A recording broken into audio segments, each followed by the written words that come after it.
Hello, good afternoon. This is Myesha Marie coming to do our reading the Bible together. And today we'll be reading John chapter 18 from the New Living Translation. I hope you all are doing well on this Wellness Wednesday. And we're going to go ahead and get started. After saying these things, Jesus crossed the Kidron Valley with his disciples and entered a grove of olive trees. Judas the betrayer knew this place because Jesus had often gone there with his disciples. The leading priests and Pharisees had given Judas a contingent of Roman soldiers and temple guards to accompany him. Now, with blazing torches, lanterns, and weapons, they arrived at the olive grove. Jesus fully realized all that was going to happen to him, so he stepped forward to meet them. "Who are you looking for?" he asked. "Jesus the Nazarene," they replied. "I am he," Jesus said. Judas, who betrayed him, was standing with them. And Jesus said, "I am he." They all drew back and fell to the ground. Once more he asked them, "Who are you looking for?" And again they replied, "Jesus the Nazarene." "I told you that I am he," Jesus said. "And since I am the one you want, let these others go." He did this to fulfill his own statement.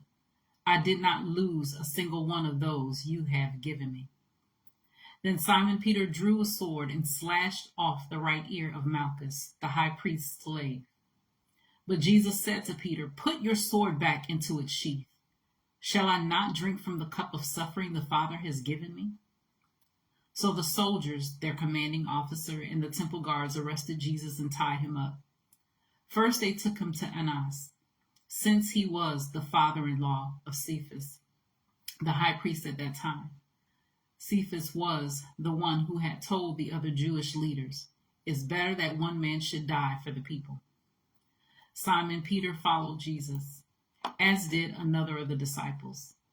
That other disciple was acquainted with the high priest, so he was allowed to enter the high priest's courtyard with Jesus. Peter had to stay outside the gate. Then the disciple who knew the high priest spoke to the woman watching at the gate, and she let Peter in. The woman asked Peter, "You're not one of that man's disciples, are you?" "No," he said, "I am not." Because it was cold, the household servants and the guards had made a charcoal fire. They stood around it, warming themselves, and Peter stood with them, warming himself. Inside, the high priest began asking Jesus about his followers and what he had been teaching them. Jesus replied, "Everyone knows what I teach. I have preached regularly in the synagogues and the temple where the people gather. I have not spoken in secret. Why are you asking me this question? Ask those who heard me. They know what I said." Then one of the temple guards standing nearby slapped Jesus across the face. "Is that the way to answer the high priest?" he demanded. Jesus replied, "If I said anything wrong, you must prove it. But if I'm speaking the truth, why are you beating me?" Then Annas bound Jesus and sent him to Cephas, the high priest. Meanwhile, as Simon Peter was standing by the fire warming himself, they asked him again, "You're not one of his disciples, are you?" He denied it, saying, "No, I am not." But one of the household slaves of the high priest, a relative of the man whose ear Peter had cut off, asked, "Didn't I see you out there in the olive grove with Jesus?" Again, Peter denied it, and immediately a rooster crowed. Jesus' trial before Cephas ended in the early hours of the morning. Then he was taken to the headquarters of the Roman governor. His accusers didn't go inside because it would defile them, and they wouldn't be allowed to celebrate the Passover. So Pilate, the governor, went out to them and asked, "What is your charge against this man?" "We wouldn't have handed him over to you if he weren't a criminal," they retorted. "Then take him away and judge him by your own law," Pilate told them. "Only the Romans are permitted to execute someone," the Jewish leaders replied. This fulfilled Jesus' prediction about the way he would die.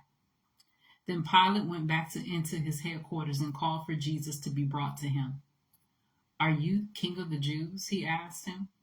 Jesus replied, "Is this your own question, or did others tell you about me?" "Am I a Jew?" Pilate retorted. "Your own people and their leading priests brought you to me for a trial. Why? What have you done?" Jesus answered, "My kingdom is not an earthly kingdom. If it were, my followers would fight to keep me from being handed over to the Jewish leaders. But my kingdom is not of this world." Pilate said, "So you are a king?" Jesus responded, "You say I am a king. Actually, I was born and came into the world to testify to the truth. All who love the truth recognize what I say is true." "What is truth?" Pilate asked him. Then he went out again to the people and told them, "He is not guilty of any crime, but you have a custom of asking me to release one prisoner each year at Passover. Would you like me to release this king of the Jews?" But they shouted back, "No, not this man. We want Barabbas." Barabbas was a revolutionary. So that was John chapter 18 from the New Living Translation. Continue to search the scriptures daily to see what is true. Allow Holy Spirit to illuminate the word to your heart and mind, bringing knowledge, understanding, and wisdom, and most of all, revelation of who God is, his nature, his character, and how much he truly, truly loves you. You guys take care. God bless, and we'll see each other next time.